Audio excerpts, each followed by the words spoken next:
भाभी वो इमरान खान है, आइए आपको दिखाते हैं।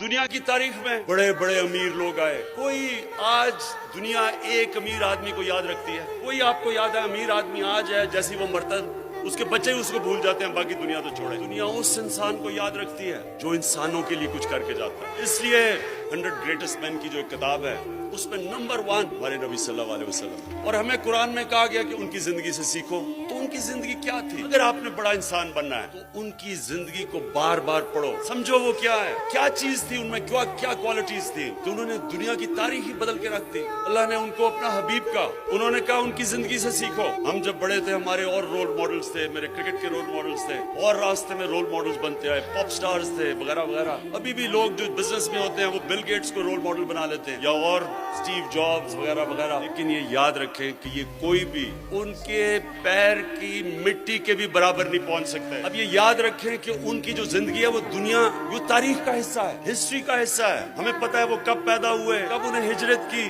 कब इस दुनिया से पर्दा किया, एक एक डेट पता है हमें। अब मैं आपको उन डेट से बता रहा हूँ। मैं क्यों कहता हूँ कि कोई उनका मुकाबला नहीं कर सकता। 625 में जंग बदर होती है, मुसलमान सिर्फ 313 लड़ने वाले, उनमें से सबके पास तलवारें भी नहीं थी। और 636 11 साल के बाद वही मदीना के रियासत के मुसलमान जो उस वक्त की सुपर पावर थी रोमन एम्पायर, सिर्फ 11 साल के बाद बदर के, जिधर सिर्फ 313 लड़ने वाले थे, रोमन एम्पायर की जो बैजेंटाइन एम्पायर की जो सदर्न लीजन थी वो 1 लाख फौजी थे और लेटेस्ट हथियार थे उनके। तो 11 साल के बाद यारमुक की जंग में वो घुटने टेक देते मुसलमानों के सामने। ये कोई ग्रीक मैथोलॉजी नहीं है, ये तारीख है। और 638 उसके 2 साल के बाद जो दूसरी सुपर पावर थी पर्शियन एम्पायर, वो कुदसिया की जंग में इनके सामने घुटने टेक देते। तो 13 सालों में, जंग बदर के 13 सालों के बाद दुनिया की सबसे अजीम कौम बन जाती है। क्या किया था? कभी कोई आपने कहीं ऐसी चीज सुनी है कि कोई इतना ऐसा इनकलाब आया हो? और फिर वो सिविलाइजेशन अगले 700 साल तक सबसे बड़े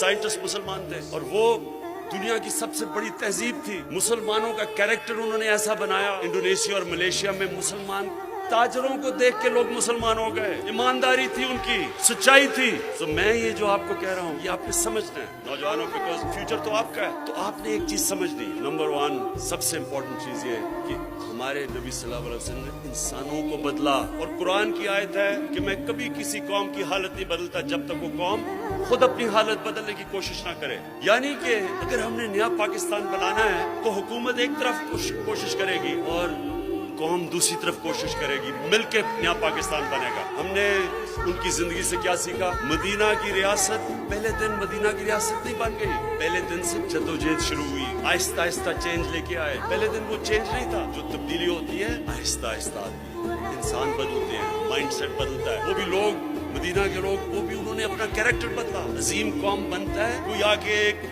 स्विच ऑन नहीं हो जाता कि एकदम तब्दीली आ जाती है। ज़हनों में पहले तब्दीली आती है, फिर जमीन पे तब्दीली आती है।